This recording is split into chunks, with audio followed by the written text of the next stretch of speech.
All right, we're going to look at rounding, and we're going to use some vertical number lines to help with rounding. And we're going to use this one number, 5 and 156 thousandths, to round to some different place values. So the first one we're going to do is we're going to round to the nearest whole number.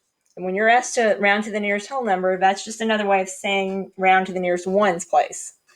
So in this case, we've got a 5 in the ones place. So whenever I make my number lines, I know that if I'm rounding to the nearest whole number, it's either going to stay a 5 or it's going to round up to 6. And so that's the two numbers that I'm going to place on the number line. Then I'm going to find the midpoint between 5 and 6. So I can think of that,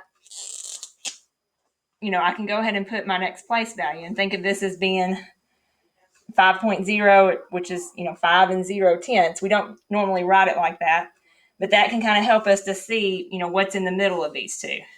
So in between 5 and 6 is going to be 5.5. And now my next step is to place this number on the number line. So since it's 5 and 1/10, I know it's going to be less than 5 and 5/10. So it's going to be down here. So 5.156. Now to determine what we need to round it to, we're going to look to see if it's closer to the 5 or closer to the 6. And so in this case, it is going to be closer to just 5.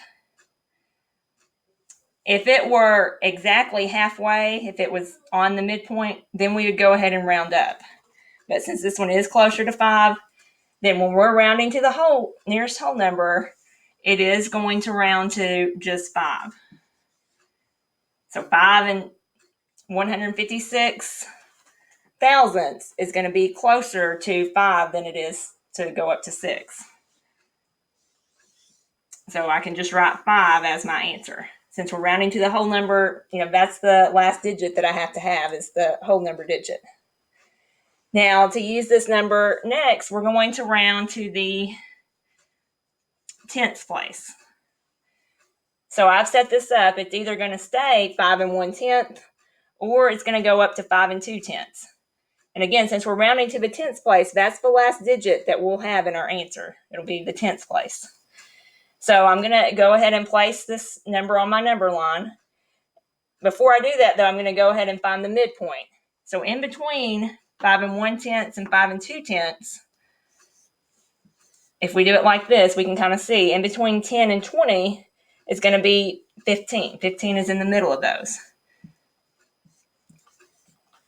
So 5 and 15 hundredths. So that, again, that helps me place my number. So since my number is 5 and 156 thousandths, I see that it's going to be a little bit above the midpoint because it has a 6 here. This one would have a 0. So it is going to be above the midpoint.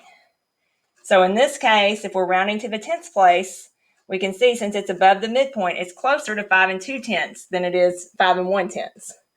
So this one is going to round up to 5 and 2/10.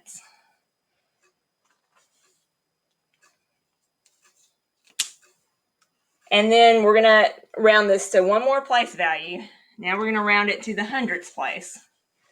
So I've got a number line for us to use for the hundredths place. And so I've got it partially set up. I know it's either going to, stay at 5 and 15 hundredths or it's going to go up to 5 and 16 hundredths.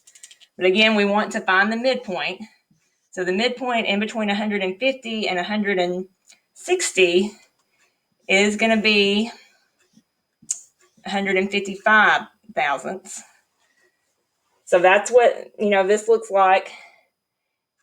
And then if I'm going to place my number, it actually is right above this because it's 5.156. So it goes right above the midpoint. So since it did go above, we can see that it is going to be closer to 5 and 16 hundredths. So this one, if we're rounding to the hundredths place, we end up with 5 and 16 hundredths. It's closer to go up than to go back down. So we're going to do some more practice with this on our form. You can look back at this video if you have questions, draw number lines to help you.